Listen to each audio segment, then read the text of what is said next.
तो दोस्तों आज की इस वीडियो में हम बात करने जा रहे हैं सिमरन सीरीज के सेक्शन 2 के बारे में।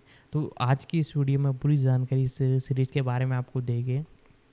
इसके pre production, releasing, casting, production सभी के बारे में आपको जानकारी देने वाले हैं। तो वीडियो को लाइक कर दे, चैनल को सब्सक्राइब कर दे, बेल आइकन दबा कर इसे ऑल पर सेट कर दे ताकि हमारी जितनी भी अपकमिंग वीडियोज़ है वो आप तक पहुंचती रहे और ज़्यादा से ज़्यादा हो सके तो वीडियो को शेयर करने की कोशिश कीजिएगा ताकि हमें मोटिवेशन मिलता रहे और ऐसा कंटेंट हम आपके लिए लाते रहें। तो दोस्तों अब हम इसके बारे में जानना चालू करते हैं। द ओल्ड वे 2023 की अमेरिकी वेस्टर्न फिल्म है जिसका निर्देशन ब्रेट डोनहो ने किया है और इसकी पटकथा कार्ल डब्ल्यू लुकास ने लिखी है। इसमें निकोलस केज ने एक सेवानिवृत्त बंदूकधारी की भूमिका निभाई है जो अपनी पत्नी को मारने वाले अपराधियों को खोजने के मिशन पर है। यह फिल्म 6 जनवरी 2023 को सबन फिल्म्स द्वारा नाटकीय रूप से रिलीज की गई और इसे आलोचकों द्वारा मिश्रित समीक्षा मिली। कथानक 1878 में मोंटाना क्षेत्र में बंदूकधारी कोल्टन ब्रिग्स एक न्यायेतर गिरोह का सदस्य है जो कुख्यात डाकू वाल्टर मैकेलिस्टर के भाई को गिरफ्तार करने और उसे फांसी पर लटकाने के लिए संगठित किया गया था। वाल्टर और उसके लोग सार्वजनिक फांसी को विफल करने की कोशिश करते हैं जिसके परिणामस्वरूप गोलीबारी होती है जिसमें कोल्टन और मैकेलिस्टर का बेटा जेम्स ही जीवित बचते हैं। कोल्टन वाल्टर के भाई को आश्वासन देता है कि वह उसे नहीं मारेगा।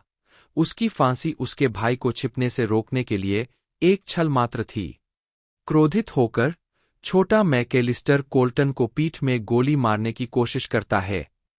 बिना किसी हिचकिचाहट के कोल्टन उसे गोली मार देता है और शांति से भाग जाता है, जबकि वाल्टर का छोटा भतीजा जेम्स देखता रहता है। 20 साल बाद कोल्टन एक बदला हुआ आदमी है। अपनी पत्नी रूथ के प्रभाव में वह एक सम्मानित, साफ-सुथरे रहने वाले व्यापारी बन गया है जिसके पास एक जनरल स्टोर और एक छोटा सा खेत है और वह ब्रुक नाम की एक 12 वर्षीय बेटी का पालनपोषण कर रहा है। कोल्टन को निराशा होती है जब ब्रुक विद्रोही और अनियंत्रित हो जाती है। वह देखता है कि वह भावनात्मक रूप से भी अलग-थलग है और सामान्य लोगों की तरह व्यवहार करने में असमर्थ है, ऐसे गुण जो उसे उसके पिछले जीवन की याद दिलाते हैं। एक दिन 4 आदमी कोल्टन के खेत में आते हैं। उनका नेता खुद को जेम्स मैकेलिस्टर के रूप में पहचानता है।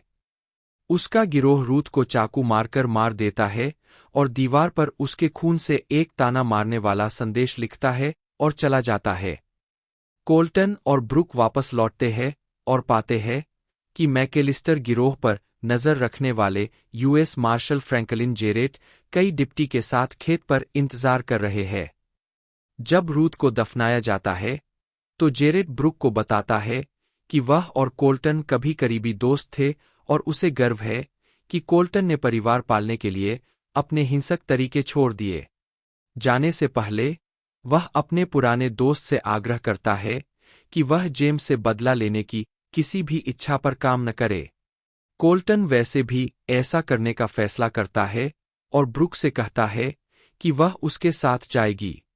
अपने पुराने बंदूकधारी के कपड़े पहनकर और अपनी पुरानी पिस्तौल से लैस होकर कोल्टन ब्रुक के साथ जाने से पहले अपने खेत और घर को जला देता है। यह जोड़ी अंततः एक घायल डिप्टी पर उसके घोड़े के लिए घात लगाने के बाद जेरेट को पकड़ लेती है। जेम्स ने अपने पीछा करने वालों के लिए जाल बिछाया था जिसमें 3 लोग मारे गए और बाकी लोग इतने घायल हो गए कि वे आगे नहीं बढ़ पाए। कोल्टन और ब्रुक ने बचे हुए लोगों को निहत्था कर दिया और जेरेट के बोलने तक उन्हें यातना देने की धमकी दी। वह अंततः स्वीकार करता है कि जेम्स दक्षिणी कोलोराडो के एक शहर सांता रोजा की यात्रा कर रहा है ताकि वह पेसों के एक दबे हुए भंडार को वापस पा सके और सीमा पार भाग जाए, जबकि उस पर दबाव कम हो रहा है। कोल्टन जेरेट को सूचित करता है कि वह एक घोड़ा ले जाएगा और उसे चेतावनी देता है कि वह उसके प्रतिशोध में हस्तक्षेप न करे अन्यथा वह उसे मार देगा। सांता रोजा पहुंचकर कोल्टन ब्रुक को एक स्थानीय दुकानदार के पास जाने और जेम्स के ठिकाने के बारे में उससे पूछताछ करने के लिए कहता है, जबकि वह शहर के बाहर इंतजार कर रहा है। जेम्स मूर्ख नहीं बनता और ब्रुक को पकड़ लेता है जब वह जाने की कोशिश करती है, और अधिक घात की आशंका के चलते कोल्टन अपने अनुभव और बुद्धि का उपयोग करके मैकेलिस्टर गिरोह के 5 सदस्यों को मारने में कामयाब हो जाता है, इससे पहले कि आखिरी बचा हुआ सदस्य ब्रुक पर निशाना साधे एक बंदूक लेकर बाहर आता है। जेम्स कोल्टन से कहता है कि उसके पास 2 विकल्प है, या तो वह उसे मार सकता है, जिस बिंदु पर ब्रुक मर जाएगा, या वह खुद के लिए ऐसा कर सकता है। अपनी स्थिति का जायजा लेते हुए कोल्टन दूसरे आदमी को मारने का फैसला करता है, क्योंकि जेम्स उसके सीने में गोली मार देता है। जब जेम्स अपनी जीत पर गर्व करता है, तो ब्रुक अपने पिता की बंदूक उठाती है। यात्रा के दौरान उसने गोली चलाना सीखा था और जेम्स को मारकर उसका बदला लेती है। बाद में जेरेट वहां आता है और ब्रुक के साथ सभी को यह बताने के लिए सहमत होता है कि कोल्टन ब्रिग्स अपराधियों को पकड़ते हुए एक नायक की तरह मर गया, बदले में वह मैकेलिस्टर गिरोह का पैसा रखेगा। हालांकि जेरेट को पता नहीं था कि अधिकांश पैसे एक जोड़ी सैडल बैग में स्थानांतरित कर दिए गए थे, जिसे ब्रुक फिल्म खत्म होने पर घर वापस ले जाने के लिए तैयार हो जाती है। Ralna, Nicolas Cage, Colton Briggs, Ryan Kira Armstrong, Brooke Briggs, Shiloh Fernandez, Boots के रूप में, जेम्स मैकेलिस्टर के रूप में Noah Le Gros, Nick Searcy, Marshall Jarrett, Abraham Benrubi Big Mike के रूप में, क्लिंट हॉवर्ड, यूस्टाइस के रूप में, डीन आर्मस्ट्रांग क्लार्क के रूप में, Kerry Knuppe Ruth Priggs, Adam Lazarre White Greg, Craig Branham Arnie, Beau Linnell Mark, Joe Pepper Bubby के रूप में। शिलोह फर्नांडीज एक अमेरिकी अभिनेता है। उन्हें टेलीविजन सीरीज जेरिको और यूनाइटेड स्टेट्स ऑफ तारा और फिल्म डेड गर्ल और रेड राइडिंग हुड में उनकी भूमिकाओं के लिए जाना जाता है। साथ ही 2013 की फिल्म इविल डेड और 2022 के video game evil dead the game में डेविड एलन की भूमिका निभाने के लिए भी जाना जाता है। प्रारंभिक जीवन। फर्नांडीज के पिता आधे पुर्तगाली और आधे रूसी यहूदी वंश के हैं, जबकि उनकी मां ब्रिटिश वंश की है। 3. उनकी एक छोटी बहन और एक भाई है। 4. उनके सौतेले पिता एक ठेकेदार है। 5. अभिनेता बनने से पहले फर्नांडीज ने एक डिशवॉशर और एक अमेरिकी परिधान कैटलॉग मॉडल के रूप में काम करना शुरू किया, जिसे कंपनी के सीईओ डोव चर्नी ने अपनी तत्कालीन नवेली कंपनी के लिए चुना था। बाद में लॉस एंजिल्स पहुंचकर उन्होंने चर्नी से नौकरी मांगी और उन्हें स्टॉक बॉय के रूप में काम पर रखा गया। 6. 7. उनका पहला अभिनय काम फर्स्ट 5 कैलिफोर्निया के लिए एक विज्ञापन था, जिसे वादिम पेरेलमैन ने निर्देशित किया था। 5.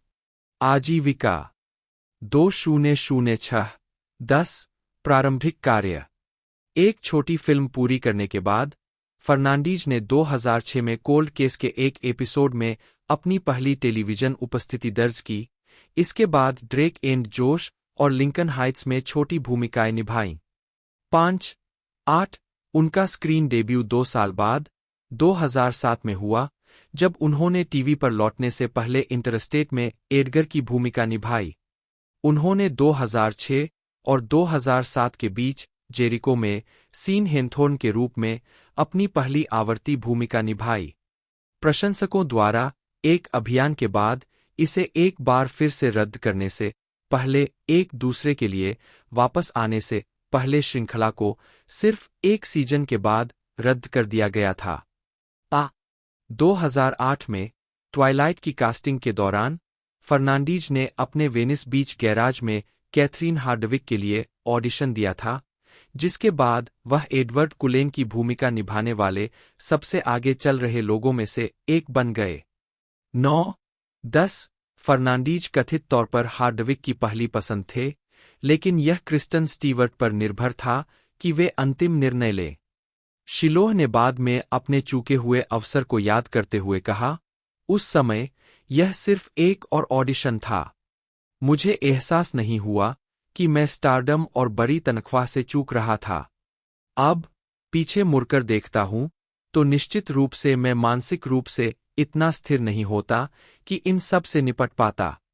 मेरे लिए भाग्यशाली रहा कि वह भूमिका न मिलने के कारण मुझे अन्य काम मिले जो मेरे लिए बहुत बेहतर थे। 11 फर्नांडीज, जिनके पास कोई औपचारिक प्रशिक्षण नहीं था, ने रिहर्सल के दौरान अन्य अभिनेताओं के सामने शर्मीले होने की बात स्वीकार की। 9 उन्होंने कई टेलीविजन शो किए, CSI, NY, the United States of Tara, जिसमें Gossip Girl episode Valley Girls में ओवेन कैंपोस के रूप में ब्रिटनी स्नो और क्रिस्टन रिटर के साथ अभिनय करना शामिल है। आखिरकार उन्हें 2010 के सनडांस हिट स्केटलैंड में ट्वाइलाइट एलुम एशले ग्रीन के साथ एक परेशान छोटे शहर टेक्सास रिंक मैनेजर की भूमिका निभाते हुए अपना पहला बड़ा ब्रेक मिला। 2011 वर्तमान सफलता। हालांकि उन्होंने ट्वाइलाइट की भूमिका रॉबर्ट पैटिंसन से खो दी थी, लेकिन हार्डविक को फर्नांडीज इतना पसंद आया कि उन्होंने उन्हें रेड राइडिंग हुड में अमांडा सेफ्राइड के साथ अपनी पहली रोमांटिक लीड में कास्ट किया। 12 यह भूमिका उनकी हॉलीवुड फिल्म की सफलता बन गई, जिसने उन्हें एक हॉट कमोडिटी बना दिया। 11 MTV नेटवर्क्स के nextmovie.com ने उन्हें 2011 में देखने लायक ब्रेकआउट स्टार्स में से एक नामित किया। 13 जैसे ही वह सुर्खियों में आए, वह नायलॉन गाइज के मार्च 2011 के अंक के कवर मॉडल थे, जिसने उन्हें हॉलीवुड के नए विद्रोही के रूप में पेश किया। 14 और द मैन पत्रिका के अप्रैल-मई 2011 के अंक के कवर मैन थे। 2013 में फर्नांडीज ने एविल डेड के रीमेक और मैक्स बेरी के इसी नाम के उपन्यास पर आधारित स्वतंत्र फिल्म सिरप में अभिनय किया। 16 मार्च 2015 में फर्नांडीज ने कनाडाई thriller film edge of winter में भूमिका निभाई, जिसमें Rossif Sutherland, Joel Kinnaman, Tom Holland, Percy Hynes White और राचेल लेफेवरे ने अभिनय किया। 17 व्यक्तिगत जीवन। उनकी अब तक की सबसे पसंदीदा film the thing called love है और रिवर फीनिक्स उनका आदर्श है। 18 फर्नांडीज ने कहा है कि अगर वह अभिनय नहीं कर रहे होते तो उन्होंने स्पेनिश में पढ़ाई की होती, दक्षिण अमेरिका चले गए होते और केले के खेत को चलाते या निर्माण में काम किया होता, क्योंकि वह अपने हाथों से अच्छा काम करते हैं, या अगर वह इसमें बेहतर होते तो एक लेखक। फर्नांडीज का देशी संगीत के लिए एक आकर्षण है और उनकी ड्रीम भूमिका एक देशी संगीत स्टार की भूमिका निभाना है। 5 वह अभिनेता थॉमस डेकर के मित्र है। 12 उन्होंने 8 अक्टूबर 2022 को कैलिफोर्निया के सैन लुइस ओबिस्पो में कैवली एस्टेट में एक समारोह के दौरान अपनी लंबे समय से प्रेमिका एमिली ट्रेमाइन के साथ शादी के बंधन में बंध गए। निकोलस एलन सेर्सी, जन्म 7 मार्च 1959, 3 एक अमेरिकी चरित्र अभिनेता है, जिन्हें एफएक्स के जस्टिफाइड में chief deputy United States marshal Art Mullen की भूमिका निभाने के लिए जाना जाता है। उन्होंने टॉम हैंक्स द्वारा निर्मित mini series from the earth to the moon में डेके स्लेटन के रूप में भी प्रमुख भूमिका निभाई थी और Gosnell, the Trial of America's Biggest Serial Killer का निर्देशन किया था, जो 12 अक्टूबर 2018 को रिलीज हुई फिल्म थी। प्रारंभिक जीवन। निकोलस एलन सेर्सी का जन्म उत्तरी कैरोलिना के कुल्लोही में हुआ था। 5-6 वह कुल्लोही हाई स्कूल से स्नातक है। इसके बाद उन्होंने कुछ समय के लिए north Carolina school of arts में पढ़ाई की और 1982 की गर्मियों में चैपल हिल में नॉर्थ कैरोलिना विश्वविद्यालय से अंग्रेजी में डिग्री हासिल की। आजीविका। 1982 से 1989 तक सीएरसी न्यूयॉर्क में रहे, जहां उन्होंने ऑफ ब्रॉडवे नाटक किए। इनमें से कुछ में गाइज एंड डॉल्स, कैबरे और जीसस क्राइस्ट सुपरस्टार शामिल थे। जब वे उत्तरी कैरोलिना वापस चले गए तो उन्होंने स्थानीय स्तर पर शूटिंग की जाने वाली विशेषताओं में अभिनय करना शुरू कर दिया। डेज ऑफ थंडर 1990 और द प्रिंस ऑफ टाइड्स 1991 में छोटे छोटे किरदारों ने उन्हें फ्राइड ग्रीन टोमेटोज 1991 में दुर्भावनापूर्ण पति फ्रैंक और नेल 1994 में मददगार डिप्टी शेरिफ की भूमिका निभाने का मौका दिया। सर्सी कई टेलीविजन सीरीज में नजर आ चुके हैं। थंडर एले में ब्रेड के रूप में उनकी एक आवर्ती भूमिका थी। वह अमेरिकन गोथिक पर एक नियमित सीरीज थे और डॉन जॉनसन के साथ मर्डर 1 और नैश ब्रिजेस में अतिथि भूमिका निभाई थी। वह 1998 से 2001 तक यूपीएन सीरीज 7 डेज में एक नियमित किरदार थे और 2004 से 2006 तक एबीसी सीरीज रॉडनी में बैरी मार्टिन की भूमिका निभाई, जिसमें रॉडनी कैरिंगटन ने अभिनय किया था। उन्होंने कई टीवी फिल्मों में भी अभिनय किया है, जिनमें in the best of families, marriage, pride and madness 1994, stolen innocence 1995 शामिल है। 2014 में वह सीबीएस ड्रामा इंटेलिजेंस में दिखाई दिए। 1996 की गर्मियों में सेर्सी ने सीन ब्रिजर्स द्वारा लिखित अपनी स्वतंत्र फीचर पैराडाइज फॉल्स 1997 का निर्माण, निर्देशन और अभिनय किया और उन्होंने अटलांटा फिल्म फेस्टिवल में south eastern media award, Hollywood film festival में हॉलीवुड डिस्कवरी अवार्ड जीता। सर्वश्रेष्ठ फीचर फिल्म के लिए $1 मिलियन से कम और चार्ल्सटन AC 1997 वर्ल्ड फेस्ट में सर्वश्रेष्ठ नाटकीय फीचर।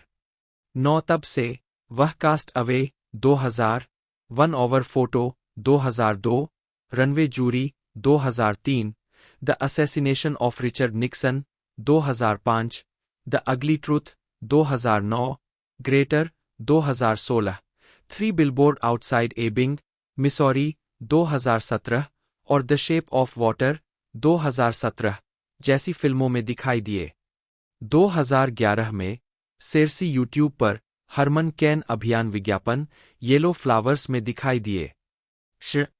2015 में सेर्सी को film Gosnell, America's Biggest Serial Killer का निर्देशक नामित किया गया था, जो कि दोषी शिशु हत्यारे और गर्भपात करने वाले केर्मिट गोस्नेल पर आधारित एक सच्चा अपराध नाटक था।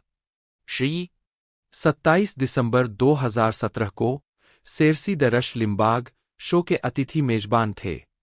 व्यक्तिगत जीवन। सेर्सी अपनी पत्नी अभिनेत्री लेस्ली रिले और अपने 2 बच्चों क्लो और उमर के साथ दक्षिणी कैलिफोर्निया में रहते हैं। सोशल मीडिया पर गतिविधि। सेर्सी एक मुखर रूढ़िवादी है। ट्विटर जैसे सोशल मीडिया पर उनके राजनीतिक और पारस्परिक व्यवहार को कई समाचार आउटलेट में उजागर किया गया है। सेर्सी ने कहा है, मुझे पता है कि लोगों की भावनाएं होती है, इसलिए मैं उन्हें चोट पहुंचाने की कोशिश करता हूं। 2013 में सेर्सी ने वेनेजुएला के राष्ट्रपति ह्यूगो शावेज की मृत्यु पर सीन पेन के राजनीतिक विचारों का मजाक उड़ाया था, जिनके लिए पेन ने प्रशंसा व्यक्त की थी। उस वर्ष के अंत में उन्होंने पेशेवर पहलवान केविन नैश की अफोर्डेबल हेल्थ केयर एक्ट पर टिप्पणी का जवाब देते हुए उन्हें गधाचुंबन करने वाला सांख्यिकीविद कहा। 2014 में सेर्सी ने समलैंगिक विवाह और अनाचार की चर्चा में कई व्यक्तियों को जवाब दिया, जिसके दौरान उन्होंने उनके वजन के आधार पर व्यक्तियों और पत्रकारों का मजाक उड़ाया, जब उन्होंने उन्हें और अन्य रिपब्लिकन को नस्लवादी कहा था। 15 सेर्सी ने 2015 में भी नियमित रूप से लोगों का उनके वजन के कारण उपहास किया, फिर से उनके आरोपों के जवाब में कि जो लोग डेमोक्रेटिक नीतियों का विरोध करते थे वे नस्लवादी थे। 13 सेर्सी ने बताया, मुझे इस चुनाव को हास्यास्पद के अलावा कुछ और खोजने में परेशानी हो रही है। 16 2017 में उन्होंने इस बात पर अनिश्चितता व्यक्त की कि क्या उन्होंने अपने राजनीतिक विचारों के कारण काम खो दिया है। 17 फिल्मोग्राफी। पतली परत। फ्रेंका पोटेंटे, जर्मन, FAKPO.TN.T, जन्म 22 जुलाई 1974, एक जर्मन अभिनेत्री है। वह पहली बार comedy film After 5 in the Forest Primeval 1995 में दिखाई दी, जिसके लिए उन्हें बवेरियन फिल्म पुरस्कार। उन्हें सफलता 1998 में मिली, जब उन्होंने प्रशंसित एक्शन थ्रिलर रन लोला रन, जिसके लिए उन्हें सर्वश्रेष्ठ अभिनेत्री का पुरस्कार टेलीविजन फिल्मों पर नबॉल 1998, उन्हें आलोचकों की प्रशंसा और वेरियन टेलीविजन अवार्ड जर्मन प्रोडक्शन में आधे दशक तक अच्छी भूमिकाएं निभाने के बाद पोटेंटे ने बायोग्राफिकल क्राइम फिल्म ब्लो 2001 में अपनी भूमिका के साथ हॉलीवुड में कदम रखा और द बॉर्न आइडेंटिटी 2002 और द बॉर्न सुप्रीमेसी 2004 में अपनी भूमिकाओं के लिए व्यापक पहचान हासिल की। उन्होंने चे 2008 में कम्युनिस्ट क्रांतिकारी तमारा बनके और द कॉन्ज्यूरिंग 2016 में मनोवैज्ञानिक अनीता ग्रेगरी की भूमिका निभाई। उनकी अन्य उल्लेखनीय फिल्मों में anatomy 2000, the princess and the warrior 2000, creep 2004, Romulus, my father 2007, Eichmann 2007 और म्यूज 2017 शामिल है। पोटेंटे ने टेलीविजन सीरीज कॉपर 2012 से 2013, टैबू 2017 और वर्तमान में क्लॉज एंड टाइटन्स और इको 3 2022 में अभिनय किया है।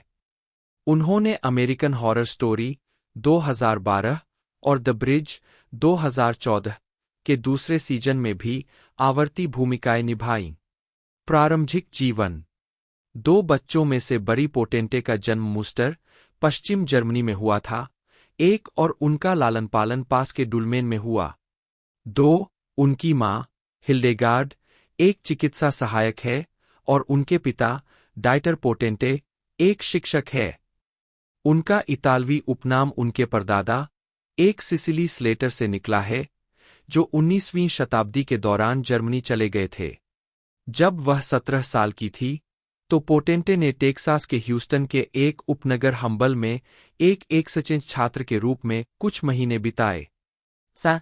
आजीविका 1990 के दशक जर्मनी में हाई स्कूल की पढ़ाई पूरी करने के बाद पोटेंटे ने म्यूनिक के Otto Falckenberg School of Performing Arts में दाखिला लिया। पोटेंटे ने स्कूल के समय के बाहर अभिनय की नौकरियां की और 1995 की छात्र फिल्म ऑफ ब्रुच प्रस्थान में अपनी पहली फिल्म में दिखाई दीं। फिर उन्हें एक कास्टिंग एजेंट ने देखा और वह अपने तत्कालीन प्रेमी हंस क्रिश्चियन श्मिट द्वारा निर्देशित फिल्म नाच फुनफ इम उर्वाल्ड आफ्टर 5 इन द फॉरेस्ट प्राइमवल में दिखाई दीं।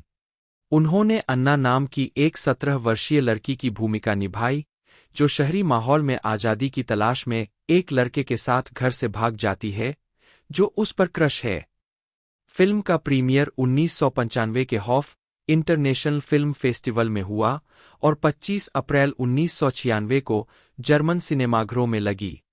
4-5 पोटेंटे यूरोप लौट आई और जर्मन और फ्रेंच फिल्मों में काम किया। उनकी सफलता 1998 की लोला रेंट रन लोला रन से आई, जब उनकी मुलाकात एक कैफे में निर्देशक टॉम टाइकवर से हुई। विशेष रूप से उनके व्यक्तित्व के लिए लिखी गई। उनकी भूमिका एक ऐसी महिला की थी जिसे अपने प्रेमी की जान बचाने के लिए 20 मिनट में 1 लाख ड्यूश मार्क प्राप्त करने की जरूरत है। 1 मिलियन अमेरिकी डॉलर के बजट वाली आर्ट हाउस थ्रिलर एक आलोचनात्मक और व्यावसायिक सफलता थी, जिसने दुनिया भर में 14.5 मिलियन अमेरिकी डॉलर की कमाई की। 6 वैरायटी ने लिखा कि उनका प्रदर्शन एक साथ वीर, भयंकर, डरा हुआ और कमजोर था। 7 जबकि eFilmCritic.com ने उनकी कास्टिंग को स्मार्ट विकल्प कहा।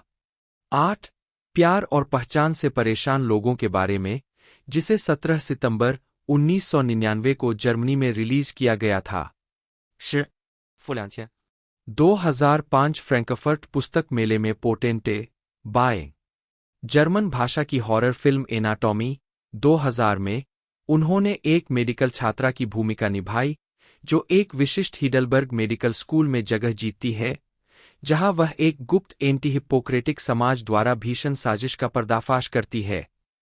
11 यह फिल्म जर्मनी में बॉक्स ऑफिस पर सफल रही, जिसने घरेलू स्तर पर 10.5 मिलियन अमेरिकी डॉलर की कमाई की। 12 और वैरायटी ने फिल्म की समीक्षा में टिप्पणी की, मजबूत युवा जर्मन स्टार फ्रेंका पोटेंटे रन लोला रन के साहसी प्रदर्शन के साथ एनाटॉमी खौफनाक, कभी कभी भीषण, वाइडस्क्रीन मजा है जो सभी सही बटन दबाता है। स्थानीय बॉक्स ऑफिस पर स्क्रीम से बेहतर प्रदर्शन और अब तक की साल की सबसे बड़ी जर्मन तस्वीर। 13। इसके अलावा 2000 में उन्होंने romantic drama the princess and the warrior में मुख्य भूमिका निभाई, जिसका निर्देशन उनके रन लोलारन निर्देशक टाइकवर ने किया था। फिल्म में उन्होंने एक मनोरोग अस्पताल की नर्स का किरदार निभाया था, जो एक निकट मृत्यु के अनुभव के बाद एक पीड़ित पूर्व सैनिक, बेनो फुरमान, एनाटॉमी में उनके सहकलाकार भी के साथ रिश्ते में प्रवेश करती है, जो अपराधी बन जाता है। 14। स्वतंत्र फिल्म को आलोचकों द्वारा अनुकूल रूप से प्राप्त किया गया था। फिल्म क्रिटिक ने कहा कि पोटेंटे यहाँ एक बहुत ही संयमित चरित्र के साथ एक अभिनेत्री के रूप में अपनी बहुमुखी प्रतिभा साबित करती है, लेकिन अभी भी शक्तिशाली भावनात्मक दृश्य देने में सक्षम है, जबकि समीक्षा एग्रीगेटर वेबसाइट रॉटन टोमाटोज की आम सहमति थी।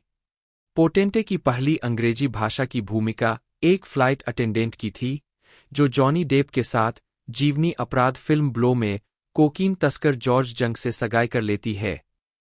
फिल्म को मिश्रित समीक्षा मिली। 16। जबकि इसने दुनिया भर में 83.2 मिलियन अमेरिकी डॉलर की कमाई की। 17। उन्होंने लियो फिट्जपैट्रिक और सेल्मा ब्लेयर के साथ विवादास्पद स्वतंत्र ड्रामा स्टोरी टेलिंग 2001 में एक फिल्म संपादक की भूमिका निभाई। इसका प्रीमियर 2001 के कान फिल्म समारोह में हुआ। 18। और अधिकांश अंतर्राष्ट्रीय बाजारों में इसे सीमित रिलीज मिली। 19। 20। पोटेंटे को अगली बार द बॉर्न आइडेंटिटी 2002 में उनके प्रदर्शन के लिए दर्शकों से बहुत व्यापक पहचान मिली, जिसमें मैट डेमन सहकलाकार थे। फिल्म को रिलीज होने पर सकारात्मक आलोचनात्मक स्वागत मिला। 21 और 60 मिलियन अमेरिकी डॉलर के बजट में इसने वैश्विक स्तर पर 214 मिलियन अमेरिकी डॉलर की कमाई की। 22 फिल्म में अपनी भूमिका के बाद उन्होंने अमेरिकी फिल्मों ऑल आई वांट 2002 और आई लव योर वर्क 2003 और जर्मन प्रोडक्शन ब्लूप्रिंट 2003 में अभिनय किया। उन्होंने जर्मन हॉरर सीक्वल एनाटॉमी 2 2003 और द बॉर्न सुप्रीमेसी 2004 में पिछली भूमिकाएं दोहराईं, जिसने दुनिया भर में 288.5 मिलियन अमेरिकी डॉलर की कमाई की। 23 2004 में उन्होंने British German horror film creep में अभिनय किया, जिसमें एक महिला की भूमिका निभाई गई थी, जो रात भर लंदन अंडरग्राउंड में बंद रहती है, जो खुद को नीचे के सीवर में रहने वाले एक भयानक रूप से विकृत हत्यारे द्वारा पीछा किए जाने का सामना करती है। मिश्रित समीक्षाओं के बावजूद फिल्म ने यूके के सिनेमाघरों में 3.2 मिलियन अमेरिकी डॉलर की कमाई की। 24 व्यूलंदन ने लिखा, प्रदर्शन अच्छे है, विशेष रूप से पोटेंटे, जो अपने चरित्र को आश्चर्यजनक रूप से अप्रिय बनाकर चीखने वाली रानी के क्लिच से बचती है। केट अपने शुरुआती दृश्यों में असभ्य और अभिमानी है, और यह तथ्य कि वह जर्मन है निश्चित रूप से एक संयोग है। अशो 2006 में पोटेंटे जर्मन आने वाले युग के नाटक एलिमेंटार टेलचेन एटमाइज्ड में दिखाई दी, जो मिशेल हॉलेबेक के उपन्यास लेस पार्टिक्यूल्स एलिमेंटेयर्स पर आधारित और ओस्कर रोहलर द्वारा निर्देशित थी। उन्होंने डेयर डाई टोलकिर्श ऑसग्रेप्ट लिखा और निर्देशित किया, जो 2006 में जारी एक मूक फिल्म भी थी। उन्होंने अगली बार एरिक बाना और कोडी स्मिथ मैकफे के साथ ऑस्ट्रेलियाई drama film Romulus my father 2007 में अभिनय किया, जो एक जोड़े के अपने बेटे को बड़ी विपत्ति के बीच पालने के संघर्ष के बारे में थी। अपने चित्रण के लिए उन्हें सर्वश्रेष्ठ मुख्य अभिनेत्री के लिए ऑस्ट्रेलियाई फिल्म उद्योग पुरस्कार के लिए नामांकित किया गया था। मई 2007 में शुरू होकर पोटेंटे ने एफएक्स नाटक द शील्ड 26 2007 में भी वह इचमैन 2007 में दिखाई दी, जो एडोल्फ इचमैन की पूछताछ का विवरण देने वाली एक जीवनी फिल्म थी। 2008 में अर्जेंटीना के मार्क्सवादी क्रांतिकारी अर्नेस्टो चे ग्वेरा के बारे में 2 भाग की बायोपिक पोटेंटे ने कम्युनिस्ट क्रांतिकारी तमारा बंके की भूमिका निभाई। उन्होंने वल्चर पत्रिका के साथ एक साक्षात्कार के दौरान फिल्म को वास्तव में महाकाव्य और बहुत भावुक बताया। 27 पहली बार कान फिल्म फेस्टिवल में प्रदर्शित की गई इस फिल्म को सकारात्मक आलोचनात्मक प्रतिक्रिया मिली, जबकि इसने दुनिया भर में 40.9 मिलियन अमेरिकी डॉलर कमाए। 28-29 द न्यू यॉर्कर ने पोटेंटे की ओर इशारा करते हुए टिप्पणी की बहुसंख्यक आंकड़े आते हैं और जाते हैं, बिना ज्यादा प्रभाव दर्ज किए कथानक को बदल देते हैं। 30 और हॉलीवुड रिपोर्टर ने उनके हिस्से को एक छोटी भूमिका के रूप में वर्णित किया और महसूस किया कि अभिनेत्री हर दृश्य में पूरी तरह से असहज लगती। 2010 के दशक। पोटेंटे ने अमेरिकी नियोनोयर फिल्म शंघाई को बैंकॉक, थाईलैंड में फिल्माया, जिसका प्रोडक्शन अगस्त 2008 में पूरा हुआ। 32 1940 के दशक की चीनी जासूसी दुनिया पर आधारित यह फिल्म 9 जून 2010 को चीन में, 33 और 2 अक्टूबर 2015 को उत्तरी अमेरिका में रिलीज हुई थी। 34 2011 में उन्होंने लैकोनिया घटना के बारे में नाटक the sinking of the Laconia में एक यात्री की प्रमुख भूमिका निभाई। 35 2 भाग की टेलीविजन फिल्म पहली बार जनवरी 2011 में BBC 2 पर प्रसारित हुई। पोटेंटे ने BBC अमेरिका की पहली मूल पटकथा वाली सीरीज कॉपर में ईवा हेसन के रूप में अभिनय किया, जो एक चतुर जर्मन अमेरिकी व्यवसायी और अमेरिकी गृहयुद्ध के दौरान न्यूयॉर्क शहर के 5 पॉइंट्स जिले में एक वेश्यालय की मालकिन थी। 36 इस शो का प्रीमियर 9 अगस्त 2012 को हुआ और यह नेटवर्क के इतिहास में सबसे बड़ा डेब्यू था। बाद में इसे दूसरे सीजन के लिए नवीनीकृत किया गया। 37 लेकिन BBC ने इसके समापन के बाद इसे रद्द करने की घोषणा की। पोटेंटे ने बाद में अमेरिकन हॉरर स्टोरी एसाइलम में 2 एपिसोड की उपस्थिति दर्ज की, एक महिला के रूप में जो होलोकॉस्ट पीड़िता और डायरी लेखक एनी फ्रैंक होने का दावा करती है। 38-39 2014 में पोटेंटे को एफएक्स सीरीज द ब्रिज के दूसरे सीजन में एलेनोर नचट के रूप में एक भूमिका मिली, जो कार्टेल के लिए एक फिक्सर थी। वह हॉरर सीक्वल द कॉन्ज्यूरिंग 2 में वास्तविक जीवन की जर्मन ब्रिटिश परामनोवैज्ञानिक अनीता ग्रेगरी के रूप में बड़े पर्दे पर लौटीं, जिन्होंने 20वीं शताब्दी के अंत में एनफील्ड पोल्टरजिस्ट मामले की जांच की थी। 40 हॉलीवुड रिपोर्टर ने पाया कि उन्हें अधिकांश एक्शन के लिए अजीब तरह से दरकिनार कर दिया गया। 41 लेकिन दुनिया भर में 320.3 मिलियन अमेरिकी डॉलर की कमाई के साथ यह पोटेंटे की सबसे ज्यादा देखी जाने वाली फिल्म बन गई। 42 43 इसके अलावा 2016 में उन्होंने कनाडाई अलौकिक श्रृंखला डार्क मैटर के दूसरे सीजन में एक गन्ना और दृढ़ मुख्य निरीक्षक की 2 एपिसोड की भूमिका प्राप्त की। 2020 का दशक। 2020 में उन्होंने अपनी पहली फीचर फिल्म होम बनाई, जिसके लिए वह पटकथा के लिए भी जिम्मेदार थीं। फिल्म का प्रीमियर अक्टूबर 2020 में हुआ। 45 2022 में पोटेंटे टाइटन्स के सीजन 4 में दिखाई दी, जहां उन्होंने मदर मेहेम का किरदार निभाया। 46 लिखित कार्य।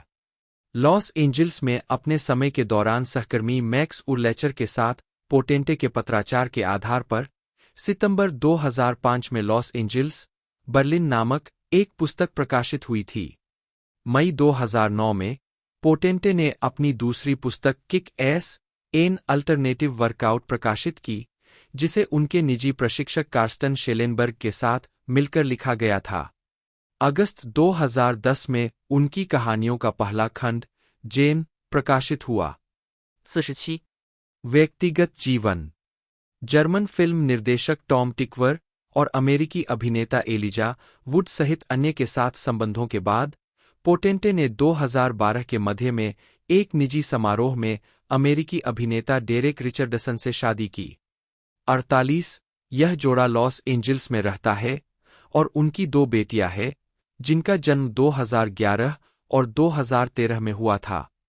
49 फिल्मोग्राफी।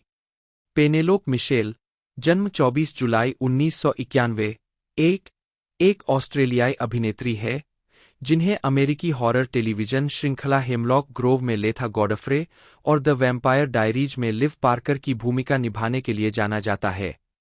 प्रारंभिक जीवन।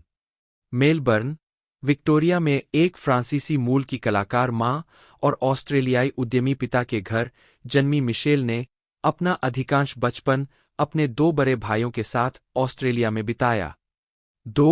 उन्होंने 4 से 16 साल की उम्र तक बैले का अध्ययन किया।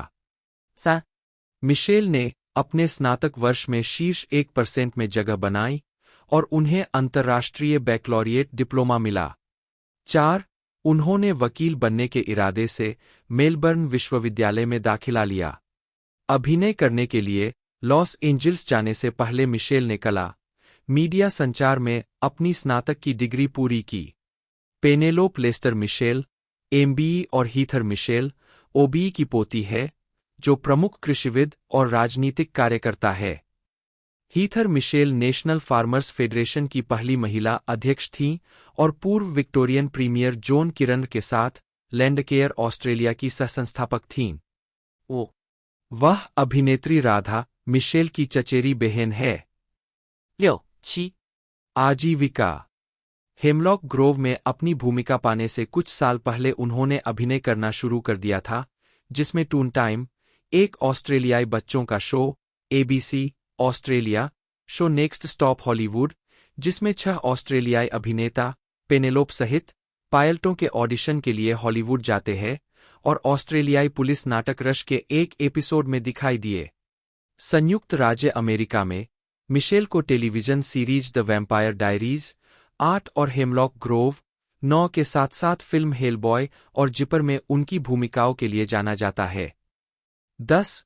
उन्हें हाल ही में television series Star Trek Picard में रेनी पिकार्ड के रूप में भी कास्ट किया गया था। फिल्मोग्राफी। फिल्म भूमिकाएं। वर्ष शीर्षक भूमिका टिप्पणियां। 2011 मोटी औरत झूलती है, स्पेनिश सफेद मदिरा लघु फिल्म। पिशाच की रात्रि पाली सोफिया लघु फिल्म। दूसरों की कृपा अनुग्रह लघु फिल्म। मेथ से पागलपन तक झो लघु फिल्म। 2012 द विशफुल लूला 2 राजकुमारी लूला लघु फिल्म। 6 भूखंड जूल्स फ्रीमैन उर्फ 6 कब्रें। हरी आंखें सारा लघु फिल्म। 2013जो घोषणा पत्र मुकदमा चलाना। 2014 अंधेरे का डर Sky Williams. 2015 zipper Lacey Jennifer. Downers Grove का अभिशाप ट्रेसी। इंतजार का खेल एरिका लघु फिल्म। वक्र एला रटलेज। 2017 ग्नौ apartment 212 Jennifer. Gary Michael Garrett Clayton, जन्म 19 मार्च 1991, एक अमेरिकी अभिनेता और गायक है। उन्हें 2013 की डिज्नी चैनल मूवी टीन बीच मूवी और इसके 2015 के सीक्वल टीन बीच 2 में टैनर की भूमिका निभाने और अन्य फिल्म, टेलीविजन और मंच भूमिकाओं के लिए जाना जाता है। जीवन और पेशा। गैरी माइकल क्लेटन, एक का जन्म 19 मार्च 1991 को डियरबॉर्न, मिशिगन में हुआ था। उनकी लेबनानी विरासत है। 3. उन्होंने मिशिगन के डियरबॉर्न हाइट्स में क्रेस्टवुड हाई स्कूल में अभिनय करना शुरू किया, जहां उन्होंने ड्रामा क्लब की कई प्रस्तुतियों में अभिनय किया। बाद में उन्होंने ओकलैंड विश्वविद्यालय में दाखिला लिया, जहां उन्होंने संगीत थिएटर का अध्ययन किया। कास्टिंग निर्देशकों द्वारा यह कहे जाने के बाद कि उनका नाम बहुत पुराना लग रहा है, उन्होंने गैरेट क्लेटन का मंच नाम अपना लिया। 2010 में उन्होंने डेज ऑफ अवर लाइव्स और शेक इट अप में काम किया। दिसंबर 2012 में वे लाइफटाइम मूवी हॉलिडे स्पिन में दिखाई दिए, जिसमें राल्फ मैक्चियो ने सहाभिनय किया, ब्लेक के रूप में, एक विद्रोही किशोर जो अपनी मां की कार दुर्घटना में मृत्यु के बाद अपने पिता के साथ रहने के लिए मजबूर है। उन्हें 2013 में डिज्नी की संगीत में टीन बीच मूवी में टानर की भूमिका में लिया गया था, जिसमें उन्होंने एक शांत लेकिन खाली सर्फर की भूमिका निभाई थी, जो फ्रेंकी एवलॉन और हेयर स्प्रे से लिंक के बीच का मिश्रण है। 5. फिल्म का निर्देशन जेफरी हॉर्नरे ने किया था और इसे प्यूर्टो रिको में फिल्माया गया था और जुलाई 2013 में पहली बार प्रसारित किया गया था। इसमें रॉस लिंच, मैया मिशेल और ग्रेस फिप्स सहकलाकार है। द फॉस्टर्स के पहले सीजन के उत्तरार्ध में उनकी आवर्ती भूमिका थी। 2016 में उन्होंने जेम्स फ्रैंको और क्रिश्चियन स्लेटर के साथ फिल्म किंग कोबरा में समलैंगिक पोर्न स्टार ब्रेंट कोरिगन की भूमिका निभाई और हेयर स्प्रे लाइव के एनबीसी टेलीविजन प्रसारण में लिंक लार्किन की भूमिका निभाई। 7 उन्होंने horror thriller film don't hang up में ब्रैडी मैनियन के रूप में अभिनय किया, जो फरवरी 2017 में सिनेमाघरों में रिलीज हुई थी। 8-9 इसके अलावा 2017 में क्लेटन टेनेसी विलियम्स के बाद के जीवन के बारे में डॉटसन रेडर के नाटक गॉड लुक्ड अवे के 6 सप्ताह के रन में अल पैचिनो और जूडिथ लाइट के साथ ल्यूक के रूप में पासाडेना प्लेहाउस में मंच पर दिखाई दिए। 10 व्यक्तिगत जीवन 2018 में क्लेटन ने खुलासा किया कि वह समलैंगिक है और 2011 से वह अपने बॉयफ्रेंड ब्लेक नाइट के साथ लंबे समय से रिलेशनशिप में है। 11 जनवरी 2019 में क्लेटन ने घोषणा की कि वह और नाइट 1 साल पहले सगाई कर चुके थे। 12 सितंबर 2021 में इस जोड़े ने लॉस एंजिल्स में एक आउटडोर गार्डन पार्टी थीम वाली शादी में शादी की, जिसे क्लेटन की किंग कोबरा सहकलाकार एलिसिया सिल्वरस्टोन ने अंजाम दिया। 13 फिल्मोग्राफी पतली परत वर्ष शीर्षक भूमिका टिप्पणियां 2008 मीनार जोम्बी 2009 मैजिक मेंटा सेंडर 2010 वर्जीनिया मोर्मन लड़का 2 2011 प्रिय ग्लोरिया बालक 2012 बिग बैलून एडवेंचर में Oggy Loves Dinner Dancer 2016 Willits में आपका स्वागत है जैक 2016 फोन न काटे Brady Mannion Nagraj Brent Corrigan Alien Hunter Jack 2018 दुनियाओं के बीच 14 Mike the Last Breakfast Club 15 Brian पहुंच 16 स्टीवन 2019 छीलना कागज का टुकड़ा 2021 बन्नी ब्रावो के रोमांच पपीता 2023 मेटाचाइन परिवार जेक टीबीए हमारा आदमी मैथ्यू डाक उत्पादन टेलीविजन लिडिया मैरी हर्स्टशॉ जन्म 19 सितंबर 1984 एक अमेरिकी फैशन मॉडल, अभिनेत्री, सोशलाइट और लाइफस्टाइल ब्लॉगर है। वह समाचार पत्र प्रकाशक और राजनीतिज्ञ विलियम रैंडोल्फ हर्स्ट की परपोती और लेखिका और अभिनेत्री पैटी हर्स्ट की बेटी है।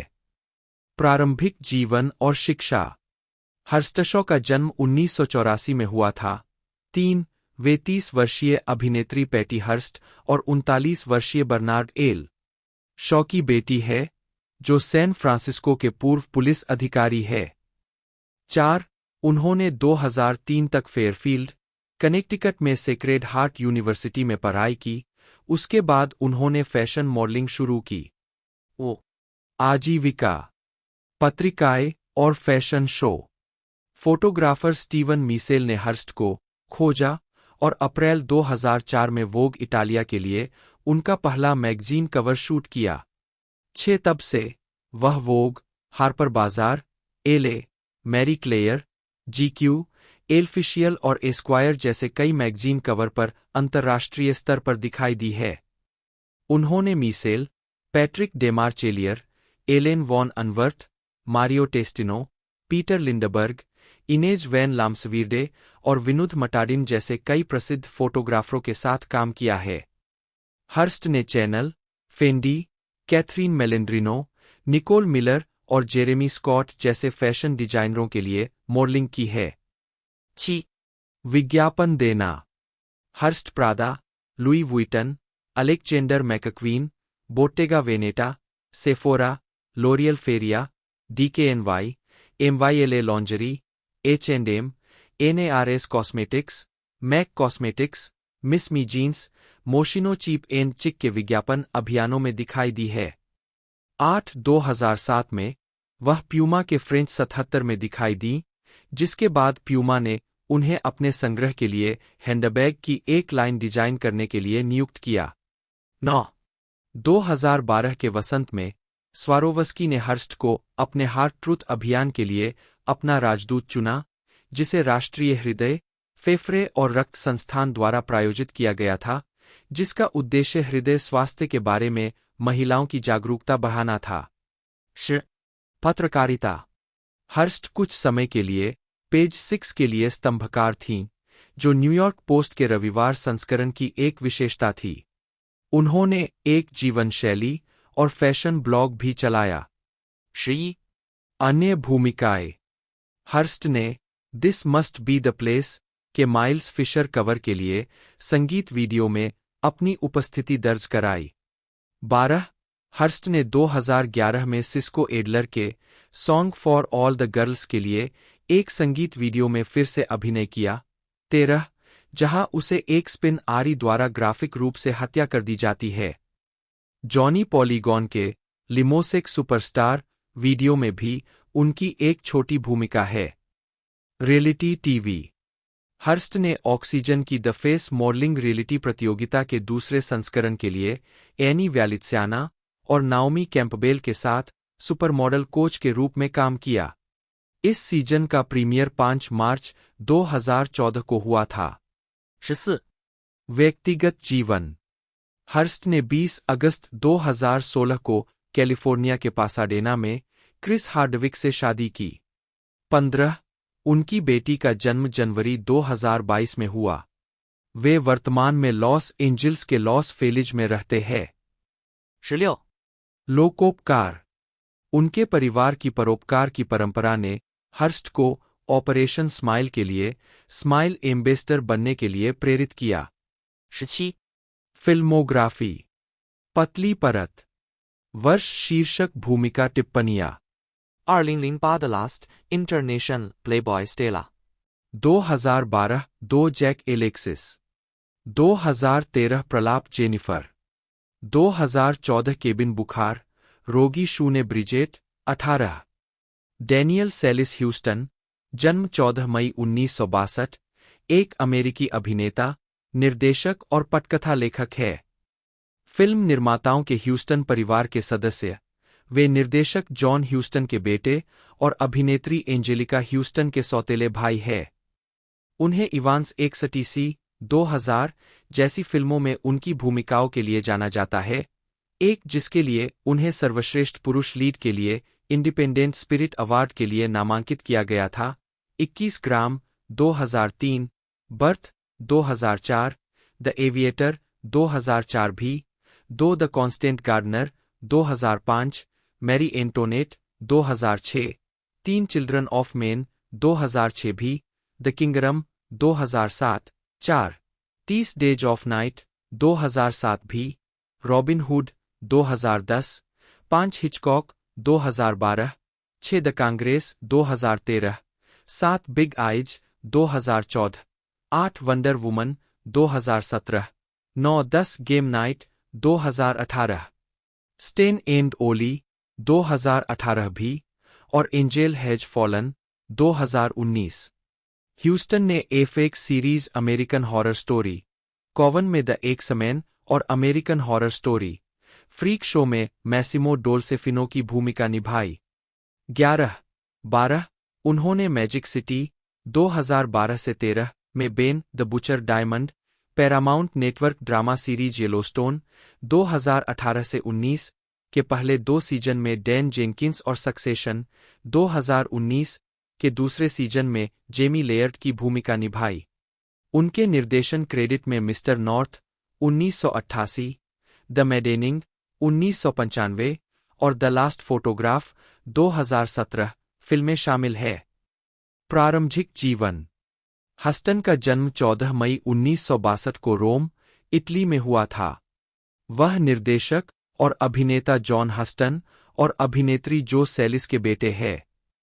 13 उस समय हस्टन इटली में the Bible in the beginning का निर्देशन कर रहे थे, जिसमें सेलिस ने हैगर की भूमिका निभाई थी। अपने पिता के माध्यम से वह अभिनेत्री एंजेलिका हस्टन और पटकथा लेखक टोनी हस्टन के सौतेले भाई है। उनके 2 दत्तक भाई-बहन हैं, पाब्लो हस्टन और लेखिका एलेग्रा हस्टन।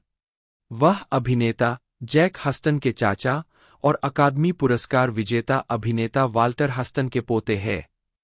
वह कनाडाई, वेल्श, स्कॉट्स आयरिश, स्कॉटिश और एंग्लो इंडियन वंश का है। 14-15 युवा ह्यूस्टन ने अपना अधिकांश प्रारंभिक जीवन यूनाइटेड किंगडम और आयरलैंड में बिताया और अपनी मां के माध्यम से ब्रिटिश नागरिकता बनाए रखी। 16 उन्होंने अंडर द वोल्केनो 1984 के निर्माण के दौरान अपने पिता के सहायक के रूप में काम किया और द डेड 1987 में सेकंड यूनिट डायरेक्टर थे। ह्यूस्टन लंदन फिल्म स्कूल से स्नातक है। 17 आजीविका ह्यूस्टन ने अपने अभिनय की शुरुआत 12 वर्ष की आयु में जॉर्ज कैनेडी अभिनीत thriller film the human factor 1975 से की थी। 1988 में हस्टन ने मिस्टर नॉर्थ का निर्देशन किया, जो थॉर्नटन वाइल्डर के थियोफिलस नॉर्थ का रूपांतरण था। फिल्म का निर्माण उनके पिता ने किया था, जिनकी मृत्यु इसके पूरा होने से पहले हो गई थी। 1995 में हस्टन ने लीविंग लास वेगास में बारटेंडर 2 की भूमिका निभाई और फिल्म द मैडनिंग का निर्देशन किया। 20-21 ह्यूस्टन को स्वतंत्र फिल्म इवांस एक्सटीसी में उनके प्रदर्शन के लिए 2003 में इंडिपेंडेंट स्पिरिट अवार्ड्स में सर्वश्रेष्ठ पुरुष प्रदर्शन के लिए नामांकित किया गया था। ये हस्टन मार्टिन स्कॉर्सेसे की द एविएटर में नजर आए। कलाकारों की टुकड़ी को 2004 के एसएजी पुरस्कार के लिए नामांकित किया गया था। 2006 में फर्नांडो मीरेल्स की द कांस्टेंट गार्डनर में सैंडी वुड्रो के रूप में अपने प्रदर्शन के लिए हस्टन को सर्वश्रेष्ठ सहायक अभिनेता का गोल्डन सैटेलाइट पुरस्कार मिला। हस्टन ने ऑस्ट्रेलियाई वेस्टर्न द प्रोपोजिशन में अभिनय किया। 22 हस्टन ने अल्फा मेल और ओलिवर पार्कर की फेड टू ब्लैक में अभिनय किया, जिसमें उन्होंने ऑर्सन वेल्स की भूमिका निभाई। 23-24 उन्होंने द क्रेउजर सोनाटा में अभिनय किया, जिसका प्रीमियर 2008 एडिनबर्ग अंतर्राष्ट्रीय फिल्म महोत्सव में हुआ था। 25 उनकी अन्य फिल्मों में birth, silver city, Marie Antoinette, the number 23, the kingdom, how to lose friends and alienate people और 30 डेज ऑफ नाइट शामिल है। उन्होंने पुरस्कार विजेता HBO mini series John Adams में सैमुअल एडम्स और एक्समेन ऑरिजिन्स वुल्वरिन में कर्नल विलियम स्ट्राइकर की भूमिका निभाई, जो एक्समेन ब्रोकन एंकर फिल्मों की मूल त्रयी का प्रीक्वल है। 26 हस्टन को boogie woogie, the warriors way, edge of darkness, clash of the titans, Robin Hood, you don't know Jack और मेडलियन में दिखाया गया है। 26 हस्टन ने मिच ग्लेजर की मैजिक सिटी में gangster Ben, the butcher, diamond की भूमिका निभाई, जिसके लिए उन्हें 2013 में सर्वश्रेष्ठ सहायक अभिनेता श्रृंखला, मिनी सीरीज या टेलीविजन फिल्म के लिए गोल्डन ग्लोब पुरस्कार के लिए नामांकित किया गया था। 27 उन्होंने एफएक्स थ्रिलर श्रृंखला अमेरिकन हॉरर स्टोरी, कॉवन में द एक्समैन और American Horror story, freak show में मासिमो डोल्सेफिनो को चित्रित किया। 11 हस्टन ने 2017 की फिल्म वंडर वुमन में जनरल एरिच लुडेनडॉर्फ के रूप में और एंजेल हैज फॉलन में वेड जेनिंग्स के रूप में अभिनय किया। 9-10 व्यक्तिगत जीवन 1989 में ह्यूस्टन ने अभिनेत्री वर्जीनिया मैडसेन से शादी की। 1992 में उनका तलाक हो गया। 2001 में उन्होंने केटी जेन इवांस से शादी की, जिनसे उनका एक बच्चा स्टेला था। 28 ह्यूस्टन और इवांस 2006 में अलग हो गए।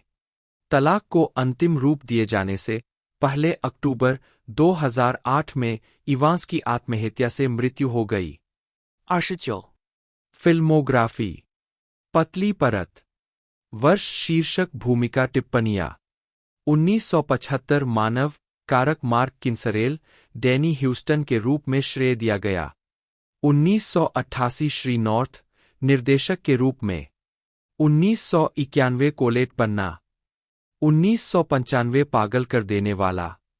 लास वेगास छोड़ना भोजनशाला का नौकर। 1997 अन्ना कैरेनिना स्टीवा। 1998 स्पेनिश मक्खी जॉन। सुसान की योजना जुआरी। मालिन मारिया एकरमैन बी। जन्म एकरमैन। सी 12 मई 1978 एक स्वीडिश और अमेरिकी अभिनेत्री है। वह पहली बार कनाडाई और अमेरिकी दोनों प्रस्तुतियों में छोटे छोटे किरदारों में नजर आईं, जिनमें द यूटोपियन सोसाइटी 2003 और Harold and Kumar go to White Castle 2004 शामिल है। HBO mockumentary series the comeback 2005 में मुख्य भूमिका निभाने के बाद एकरमैन ने व्यावसायिक रूप से सफल romantic comedies the heartbreak kid 2007 और 27 ड्रेसेस 2008 में सह-अभिनय किया। 2009 की सुपरहीरो फिल्म वॉचमैन में सिल्क स्पेक्ट्रेटू की भूमिका के लिए उन्हें व्यापक पहचान मिली, जिसके लिए उन्हें सर्वश्रेष्ठ सहायक अभिनेत्री के लिए सैटर्न अवार्ड का नामांकन मिला। उन्होंने बॉक्स ऑफिस पर हिट रही द प्रपोजल 2009, कपल्स रिट्रीट 2009 और रैम्पेज 2018 में सहायक और मुख्य भूमिकाएं निभाईं। Comedy horror film the Final Girls 2015 में उनके प्रदर्शन ने फैंगोरिया चेनसॉ अवार्ड के लिए नामांकन प्राप्त किया। एकरमैन के अन्य कार्यों में समीक्षकों द्वारा प्रशंसित drama I will see you in my dreams 2015 और टू द स्टार्स 2019 शामिल है। टेलीविजन पर उन्होंने ABC सिटकॉम ट्रॉफी वाइफ 2013 से 2014 में अपनी मुख्य भूमिका के लिए आलोचनात्मक प्रशंसा अर्जित की। वह 2010 से 2016 तक adult swim comedy series children's hospital और 2016 से 2019 तक शोटाइम ड्रामा सीरीज बिलियन में मुख्य कलाकारों का हिस्सा थीं। अभिनय और मॉडलिंग के अलावा एकरमैन का 2000 के दशक की शुरुआत में एक संक्षिप्त संगीत कैरियर था, जिसमें उन्होंने वैकल्पिक रॉक बैंड पेटलस्टोन्स के लिए प्रमुख गायिका के रूप में काम किया, जिसने 2005 में अपना पहला स्टूडियो एल्बम जारी किया। बाद में उन्होंने अपने अभिनय करियर पर ध्यान केंद्रित करने के लिए इस परियोजना को छोड़ दिया। उनकी 2 बार शादी हो चुकी है। पहली बार 2007 से 2014 तक पेटलस्टोन्स ड्रमर रॉबर्टो जिंकोन से, जिनसे उनका एक बेटा है, और 2018 से अंग्रेजी अभिनेता जैक डोनेली से।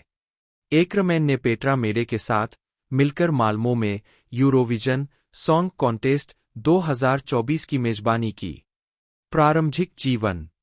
अकरमैन का जन्म स्टॉकहोम में 12 मई 1978 को हुआ था। 5-6 एरोबिक्स टीचर और पार्ट टाइम मॉडल पिया नी सुंडरस्ट्रॉम और बीमा दलाल मैग्नस अकरमैन की बेटी। 7 जब वह 2 साल की थी तो परिवार कनाडा चला गया जब उसके पिता को वहां नौकरी की पेशकश की गई।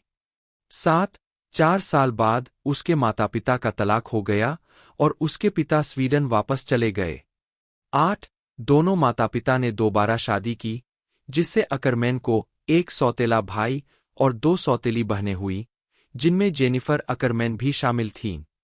9 उसकी मां के दोबारा शादी करने के बाद वे नियाग्रा लेक, ओंटारियो चले गए। 8 अकरमैन के किशोरावस्था में उनकी मां का फिर से तलाक हो गया। 7 उन्होंने कई अलग अलग स्कूलों में पढ़ाई की। 10, 12, 13 वह अपने माता पिता को अपने जीवन में सहायक, सकारात्मक प्रभाव के रूप में उद्धृत करती है। 13 उनका पालन पोषण एक बौद्ध के रूप में हुआ।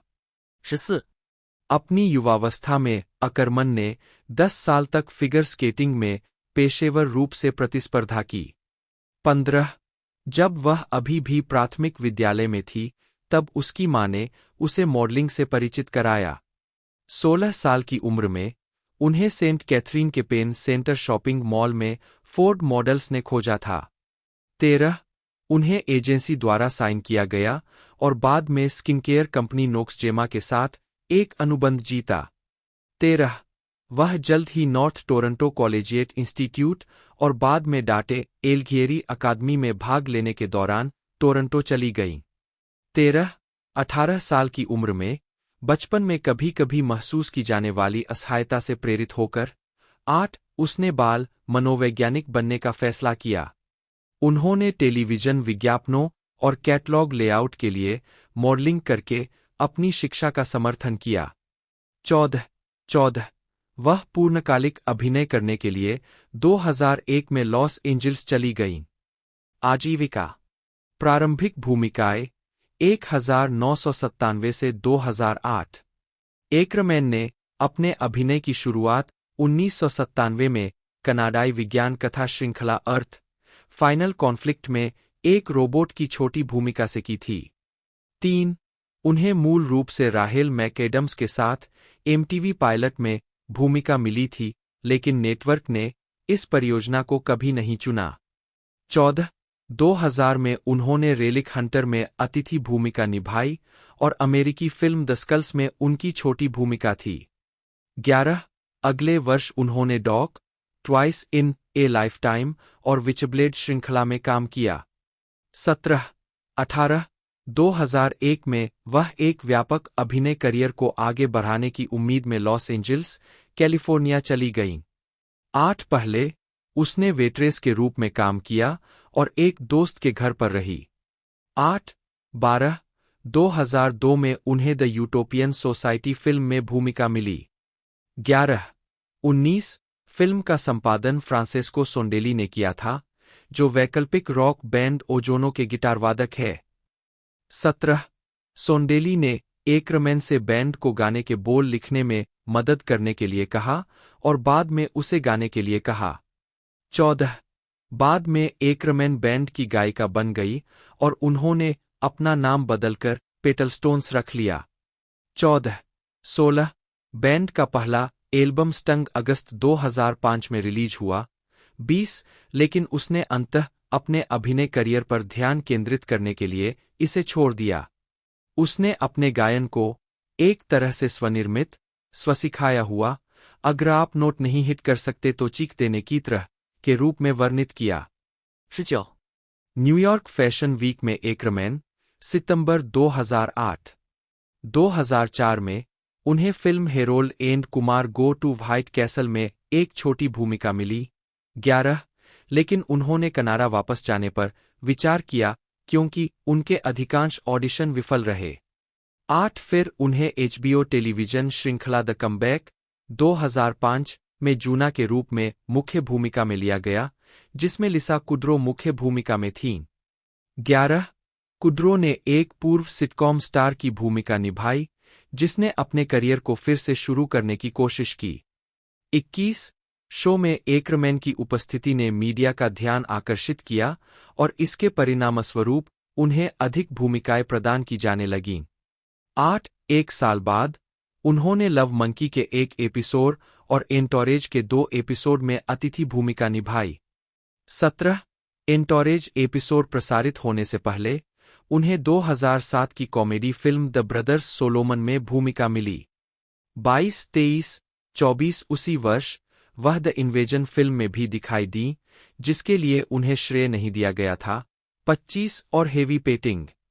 26 एकरमैन ने 2006 में फेरेली ब्रदर्स द्वारा निर्देशित comedy film the heartbreak kid में बेन स्टिलर के साथ एक भूमिका के लिए साइन किया।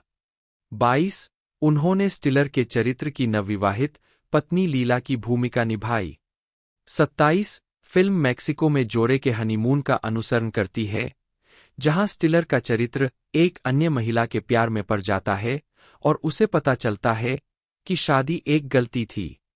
28 इसी शीर्षक की 1972 की फिल्म की रीमेक, इसे आमतौर पर खराब समीक्षाओं के साथ अक्टूबर 2007 में रिलीज किया गया था, क्योंकि आलोचकों ने इसे निर्देशकों की पिछली फिल्मों की तरह न तो साहसी और न ही मजेदार माना था।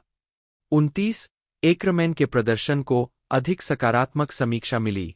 द वाशिंगटन पोस्ट के डेसन थॉमसन ने उन्हें स्टिलर 30 फिल्म ने संयुक्त राज्य अमेरिका में अपने शुरुआती सप्ताहांत में 14 मिलियन अमेरिकी डॉलर की कमाई की और वैश्विक स्तर पर 127 मिलियन अमेरिकी डॉलर की कमाई की।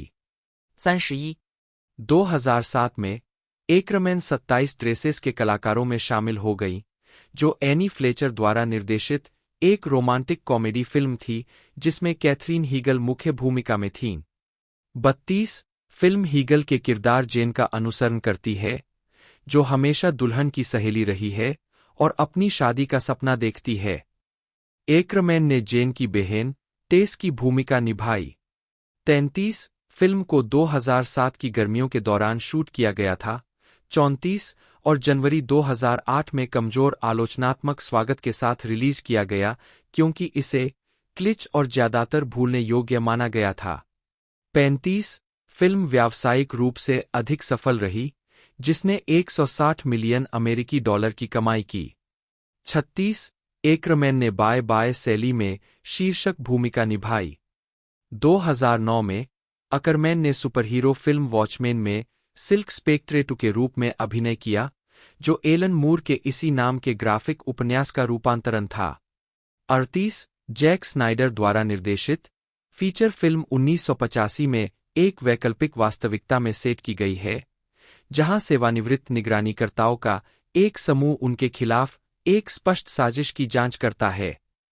38 स्नाइडर ने अन्य प्रसिद्ध अभिनेत्रियों की तुलना में अकरमैन का पक्ष लिया क्योंकि उन्हें लगा कि वे इस तरह के गंभीर किरदार नहीं निभा सकतीं। 39 अकरमैन ने महीनों के कठोर प्रशिक्षण के साथ पूर्वाभ्यास किया और बहुत सख्त आहार पर रहीं।